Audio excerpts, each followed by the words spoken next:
when you work in a way that allows you to be surprised, that you don't have it figured out, it is scary, but it's super captivating. It's thrilling to not know.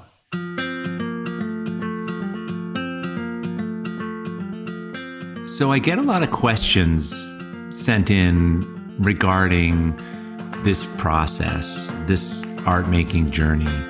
The most common one is around style. How do I find my style? The challenge with art making is that it's so personal, and we can only look at other people to try to understand where we haven't been yet.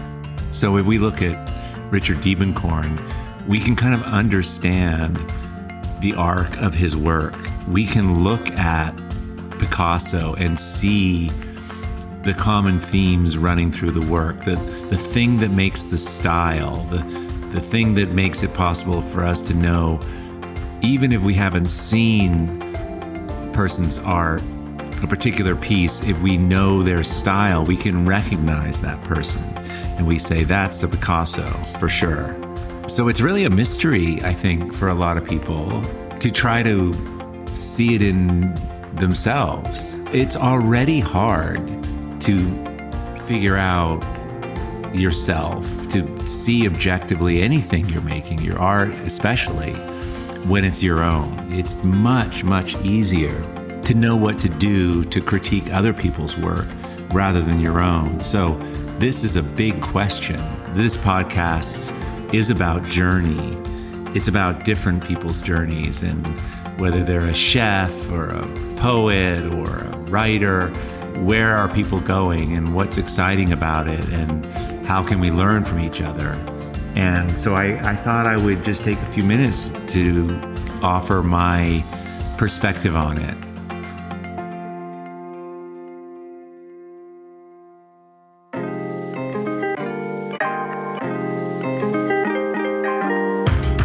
Welcome to Art2Life, a podcast for the creatively curious. My name is Nicholas Wilton, and each week I'll help you rediscover not just the art of your life, but the art in your life. Join me as we explore that perfect blue at twilight, the wild frontiers of art making, and the extraordinary joy of finding your way as you go. How I think about style is that it's personal for sure. That it's a person's particular way, a person's particular approach. And I'm not talking about whether it's watercolor or whether they're abstract or figurative. That's not it at all. It's the process that a person's involved in, what they're interested in, that becomes their style. So when we begin this art making thing, it seems completely like a gigantic question mark. We don't know where we're going, obviously, because we haven't even started. And so how do you even begin? The style is going to become out of the journey. The style is just how you're moving on the creative path. That will be evident if you're moving along it in a personal way. If you're asking the right questions, the work will start to become more and more like you. And because you are different than everyone else walking around the planet, that the style, the look and feel of your work will be unique. This is an important, powerful aspect of art making, for making this a career, frankly, for connecting it, for people to connect to it, that it's something that's different, that people haven't experienced before. The inroad to this is understanding that art making and inspiration, like the states of how you make art, comes about from feeling really fired up, from feeling really alive.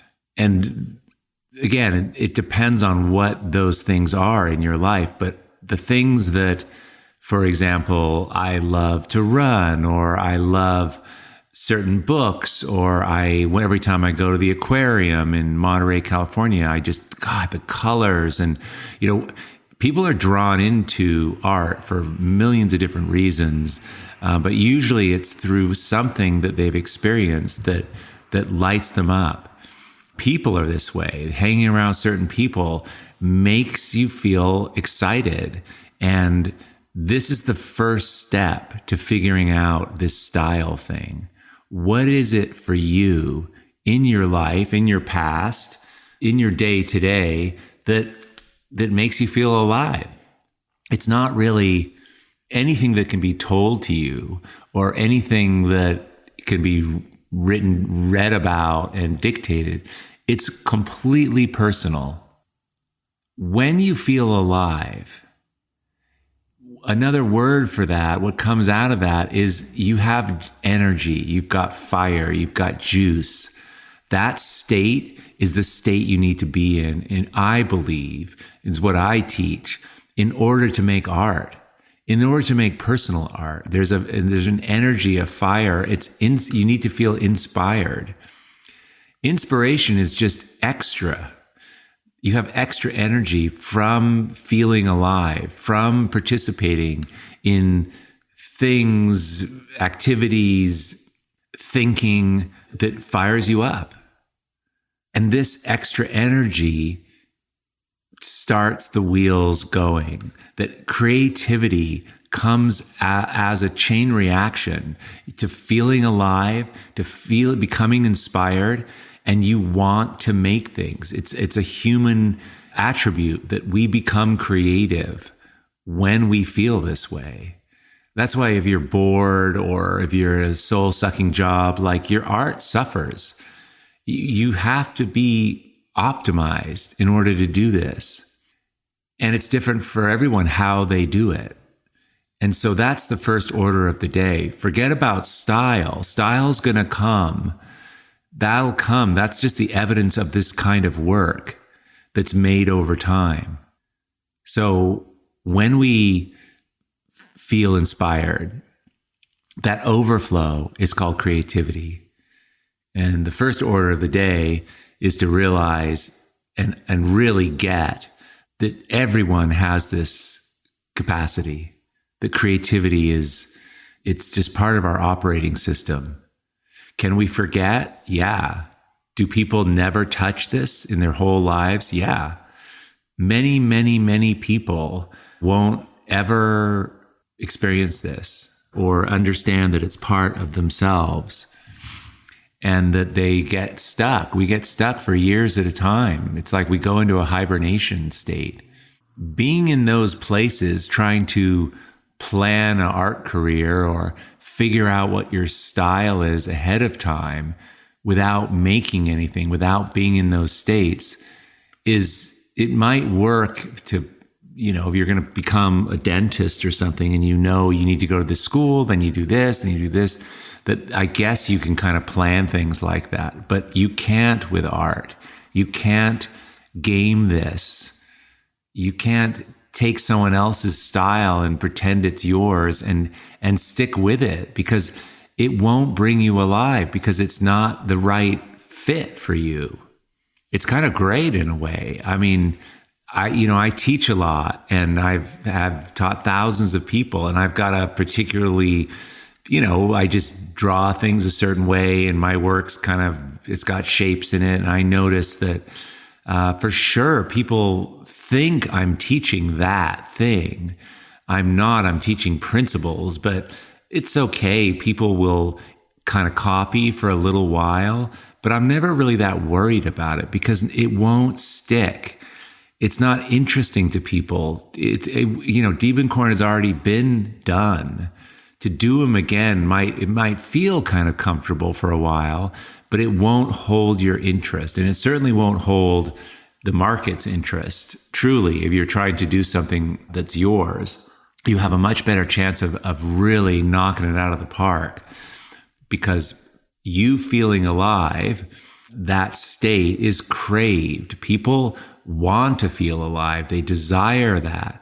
And you making art and people coming across it makes them feel alive.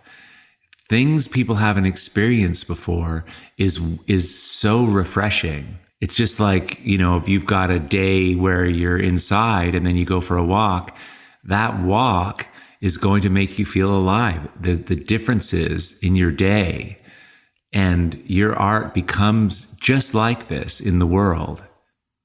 You don't get to know ahead of time really what it is you're going to make because you can't see it anywhere. And that's why everyone asks the question, because it's such a mystery. I mean, it's a good question. I understand why people ask it all the time, but you don't get to know the answer. It comes from paying attention to what brings you alive. So making that work and beginning there is something that you can get in the habit of using to diagnose this journey. That question, even if we just start, it doesn't matter where you start. If, let's say, you want to learn to paint abstractly, or you're going to learn to draw something, or you're going to use collage, the minute you start putting marks down on a paper and you start doing something, even in the first 5 minutes, you're going to have several things there on that page. And we can start asking ourselves, what of these 3 things, 15 things, 20 things makes me feel more alive? It doesn't make sense entirely. It's a felt thing. Does it bring your energy up a little bit? And if it does, that's a clue. That's the first clue to style. That's the beginning of finding your way.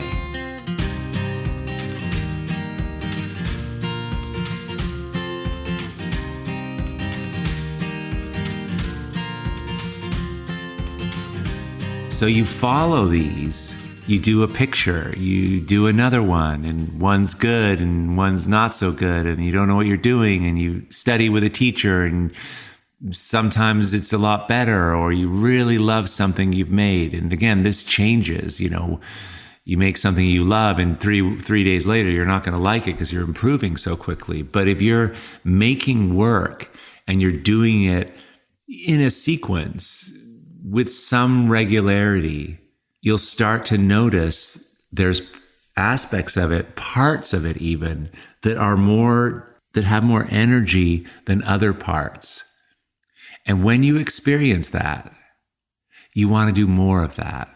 And that's not as easy as it sounds. We're kind of hardwired. Culturally, we're built to think that everything has to be so hard. Like work really hard and, earn this and suffer here. And you do not need to do that. In my opinion, and this is just my thoughts on this, in my opinion, it should be kind of easy. It should make you feel really great. Now, obviously, there's struggle in anything you're trying to learn to do. If you're learning color, there's struggle with it because it's new. But a lot of this should be really energizing. And if it's not, you want to really think about whether it's something you want to involve yourself in. There's art making information that you need to get. Ideas around color and value and design. There's the academic stuff of art, the principles, which I really double down on those and teach those. You need that stuff and you need to learn it over time. But this thing of style is more about paying attention to yourself and what lights you up, how to keep going with it. So there's always something. If you have 2 things even, there's always one of them that you will prefer over the other. And that's what you want to pay attention. That's the process of art making. And you get better at this discernment. You get better at it the more you're in the situation of trying to choose.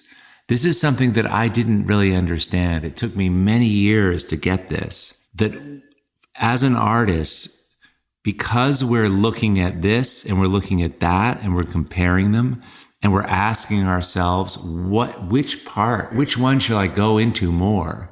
I don't even know why, but it feels like this one. That's discernment. And if you don't ever ask yourselves those questions, in the beginning, it's paralyzing. It's hard to do. That's why most people who begin art kind of throw their hands up and give up. And that's why most people ask questions about style. Would you just please, if I could just find my style, then I could just do this work. You know, if I knew that I was this kind of an artist, then I don't have to think so hard. At least then I would know what I'm doing, and I could look at other people that have that style, and I kind of know how this thing's going to turn out. I guess it would be comforting knowing where we're going ahead of time. I mean, no one likes uncertainty, but it's the coolest thing, really, that we don't get to know, that we all get to have a journey. And this is why I encourage it, and I get so excited for people to want to, who are curious about making art. If you're curious about this art making thing, by the way, if you're listening to this and you've found this podcast and you've listened to some and you don't have anything to show for this except you're just curious, you have this in you already. This tug to make things, to progress. I believe that this innate desire is in everybody. It's really what your innermost part is wanting for you, your soul. There's a desire, I think a universal desire to evolve, to become more and more yourself. And in order to do that, there's certain hurdles we have to overcome. I want to make art, but I'm not talented. My sister's an amazing artist and I never had that ability. What would I make? I can't even imagine what I would make. Well, how could I am so unqualified to do this. You know, if I said design a bridge and you don't even know math, you would give up. You know, it feels like that. Like in most, there's such an expertise needed in so many things. But in art, you just need this willingness to inquire, that sets the ball in motion. It's not a thing that you take on and all of a sudden are an artist. It's a willingness to ask the question, what brings me alive? And then when you get that answer, to hold it and keep thinking about it and do more of it. And out of those thoughts, begin anywhere. And it doesn't matter where you begin. You could do abstract work if you wanted, but very quickly you will have things you've made that you can start comparing. Even if you don't know why you like something, which is often the case in the beginning, it just feels more like yourself. I believe art making is the process of becoming yourself. And the process creates stuff called art. And yeah, it's not probably that strong in the beginning because you don't yet know yourself that fully. And it's kind of derivative, right? I mean, this is how early work looks. It looks like other people's, you know, it's except those rare individuals that just have so much fire. You know, I'm thinking of like Basquiat, you know, like his work just had this look. He was so young. But for most of us, it takes time to move into the fire of our being and to have the confidence. So confidence and the vision and the momentum is created entirely by beginning, which is scary because you don't get to know what style you have. You don't even get to know what you like. but you do have that discernment hardwired in you. When you look back at the things you've made, if you've got 3 things or 20 things or things you made in high school and now you're going back into art, you can look at them. You can look at the stuff behind you and ask yourself, is there anything here that lights me up? Is there some part of this one picture that I like? And if you can identify that, then you've got a shot at this, because then you can do more like it. So the process of becoming creates momentum, and it creates fire, which creates bigger steps, which creates more of a willingness to show more of who you are and who you are becoming. When you begin anything, I mean, I'm thinking back to when I was learning to draw. You know, you have a live model and you got this, teachers made you get this giant 20 by 30 inch piece of paper and you have it on a pad and you're in a drawing class and you try and draw the figure. Those first drawings usually are tiny little figures in the very, very middle of the page. You're not yet able to think as big as you would like. The drawing feels self-conscious. The drawing feels timid. The drawing's placed in the middle. You don't have enough. You're so aware, self-conscious, and afraid that you don't have any extra to comprehend and translate and communicate the look of the model, the feel of the model, the spaciousness of the pose, how you feel about it. This only comes from practice. It's a development. It's a thing that matures and grows. But thankfully, it can happen really quickly. It doesn't matter what you make, by the way.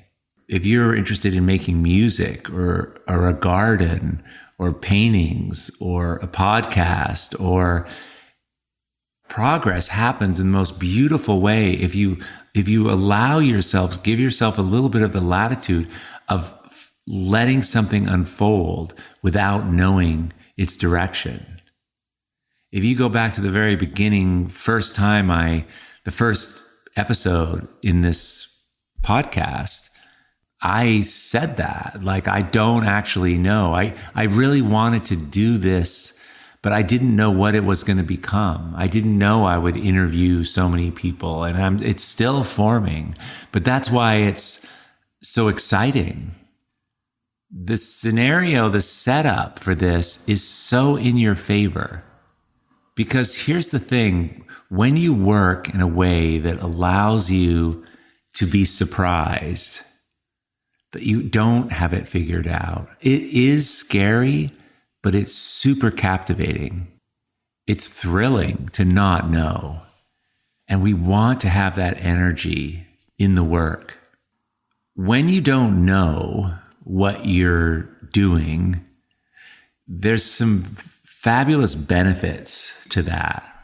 I'm a big proponent of starting things without knowing. I think it keeps you really humble because you fail, you get good at falling down. Like, part of my style now is it came out of and it comes out of the way I learn. When I learn things, this is what I've noticed.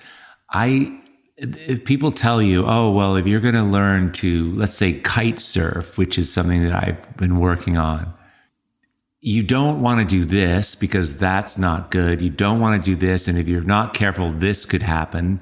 And for a few people, like, the worst thing that could happen is this. You never want to do that. So make sure you don't. For me, this is just me. I have to do all the things that are wrong, like all of them. My fail on the way to learning something is pretty remarkable. Like, it's big and it's spectacular. Like, that's just how I learn. I don't know. I think it's because I'm afraid. Like, I now know that I'm so afraid of making a mistake that, you know, the universe has to teach me how to do this thing, and I'm going to fail, but I'm going to do it in front of everybody. I remember learning to public speak. I was so scared humiliating myself that I had to go and do that in front of 400 people, completely mess it up. And to learn how to do that, to learn how to public speak, I had to do the unthinkable, which was just humiliate myself and forget what I was saying and just mess it up. I'm the same way when I'm making my art.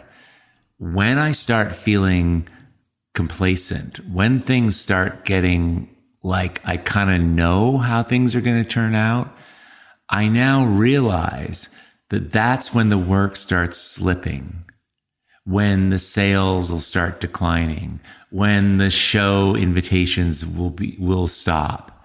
It's when I think I finally know what I'm doing and where I'm going, that's when the art and the opportunities and the learning is kind of starting to slow down and the energy around it is depleting. So this situation of what's my style and where am I going, you never really totally thoroughly want to know. Because if you do, it becomes like a job. It becomes boring.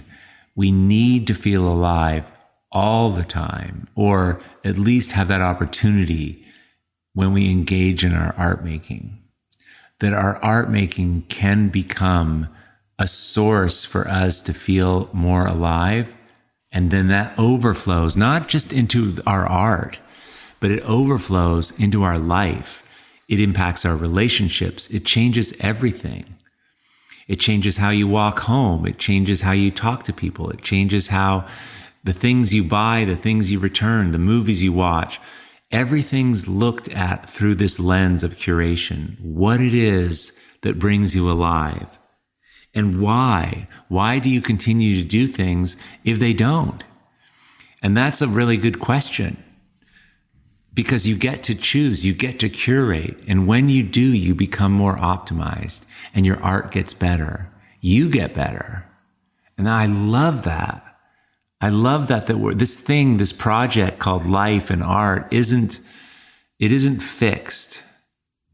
I love that I get to change and I get a second chance and I get to try to make it better, that it's a work in progress. There's this really cool question that a friend of mine shared with me who's a business consultant. And his name's Tom Miller. And we were he was helping with our business. And he shared this question with this group. And I've never forgotten it. And the question to everyone was, what part of you is under construction? I think that's such a great question. That's the area of art. That's the terrain of creativity. And you get some leeway here, because if it's under construction, it's not yet formed. So you don't have to be so hard on yourself.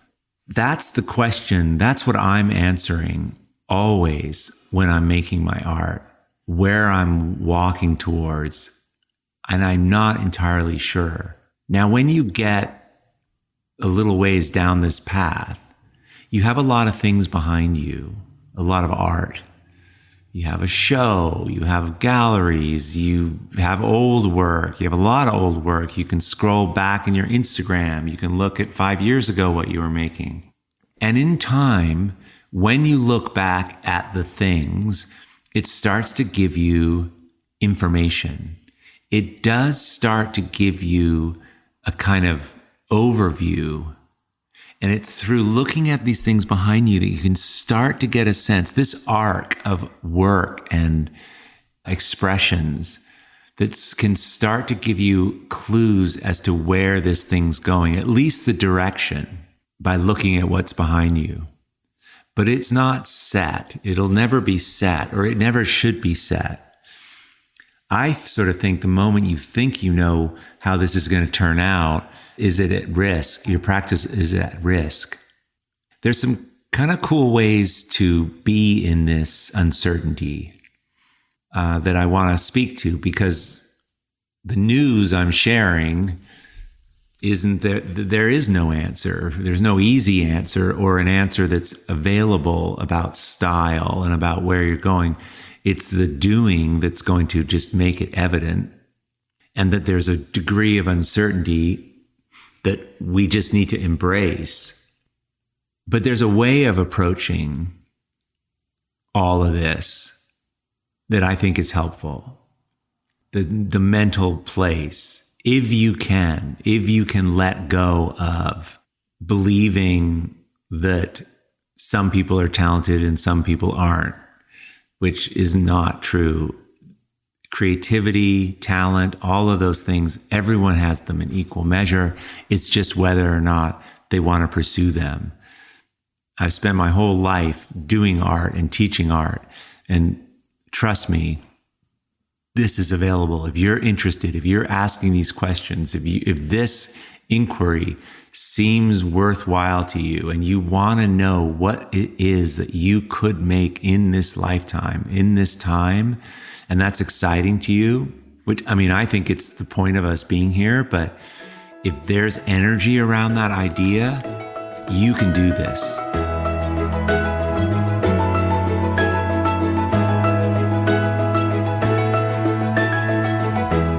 The attitude, if you can hold it, is one of playing. It's literally playing and lightly investigating this and not being hard on yourself is so, so important. Playing, if you think about it, is all about not knowing ahead of time where you're going. If you think about kids playing on the playground, the games, the things that we can make up and create, they're just decided on the spur of the moment. There's no plan. This is an airplane and I'm going to skydive out of it and onto the tan bark and you're the king on the place that I land. Like all that imagination, all that creativity is used when you don't know, when you don't have a plan. That's what calls in creativity. Playing is that state. And the stakes are low when we play. That's so important to remember because you don't have to remember anything. You just have to answer to does this feel good or not? When people play, they only do what they enjoy doing. It's not a thing they do. People don't play and have a bad time. Playing is aligned with who they are. It feels good. So when we ask ourselves, what should I do next in a playful way, and we're coming to something with like curiosity instead of harsh judgment, when we try something that we haven't before, we use our intuition. We don't have a guidebook. We're not listening to parents. We're not listening, hopefully, to teachers. We're asking ourselves, is this a yes or is this a no? Do I want to do more of this or do I not want to do this? And in art, it's free. I mean, you get to do what you want to do, completely what you want to do. There's no one standing there. I mean, unless you're imagining them, there's no one standing there dictating to you what you should do. And, this idea that, well, if my style looks like this person's work, that precludes me from doing that kind of work. I mean, there's downsides to try to gaming this thing about style. Don't adapt. Don't take one on, whatever you do. Let it emerge. Oh my God, it's the best thing in the world. This style thing, it's coming. I believe your soul already knows ahead of time what you'll be making, but your brain and your thinking is holding you back. So if you can lighten the grip, the tightness of this idea, so you can experience for yourself what feels good, this will progress you. This will make powerful, authentic art and keep you fired up. And frankly, move other people. Art is about the new. It's about people experiencing things they haven't, taking things from the world and showing them in a new and different way, which is what you're doing on this planet. the way you see things, the way you're moving, who you influence, all of those, you already have. It's the style is just you. Another word for style is you becoming evident through the artifact of a process of becoming yourself. And the artifact is just the things you're making along the way. The things you're making, though, can give you information, can remind you to do more like it. It's this beautiful visual trail of you becoming yourself. When we buy art and we spend a lot of money on it because the person's work is worth a lot, what we're buying is their discernment. We're buying the fact that this person has spent many years choosing and letting go of things, saying yes to this and no to most everything else. And because that's rare in this world, that kind of art that has that quality, that it feels like a Picasso, that becomes valuable. It becomes valuable because it's desired. We don't even have to understand what I'm talking about here, but art that has that quality, people want it. They want it because everyone wants to evolve. They all want to feel more alive. Doesn't matter where you're from in this world, that's the currency, I believe. And that's how art plays into it. And I think that's why people make art. And people who are on the sidelines, you can only stay there so long because there's such a desire. This thing, it won't stop pulling at you to make something. It only goes away, and it does. It subsides. It becomes a wonderful thing to begin and just start. And then you're in it. And then the process has begun. And it gains momentum. And you gain clarity. And all kinds of opportunities come from being involved in this process. All kinds of synchronicities, all kinds of wonderful connections that you're going to make by sharing what it is you're interested in with the world and in your way. It's such a gift. It truly is a gift. So that's sort of the overview of this, that question, that challenge, it isn't a challenge. It isn't even really a question you have to worry about. All you need to do is begin, and the rest will take care of itself. Begin in a way that brings you alive, and try to hold that and show up and get the benefits of that experience and stack the benefits and build the momentum to evolving yourself, to becoming the artist that you're meant to be. That's the opportunity. And I think it's just so worthwhile. So thanks for being here. Super appreciate it. And if you go to art2life.com, click on podcasts, there's some places for comments and questions. There's some links in there that can be helpful. I encourage you that we have a link there to sign up for my weekly vlog. We do a lot of programs at Art2Life, a lot of courses and programs, but in general, we're teaching every week of the year, and you're invited to come along and learn and become part of this community and learn what it is that you're wanting to express. So I hope to see you there. Thanks again. Hey, thanks for listening to the Art2Life show. If you enjoyed the podcast, please help me get the word out by sharing it with your friends on Instagram at art2life_world. The recording of this and all episodes, along with a place to leave comments, see additional photos, and discover a whole new approach to making art, can be found by going to art2lifepodcast.com. And secondly, if you could leave a rating and review in whatever app you're listening on today, I would super appreciate it. It makes a big difference. And last but not least, before you go, if you'd like to be on my artist list, every Sunday morning I send out a video blog all about art making. Go to art2lifepodcast.com to sign up. And all these links are in the show notes, of course. Thanks so much for being here, and we'll see you next week.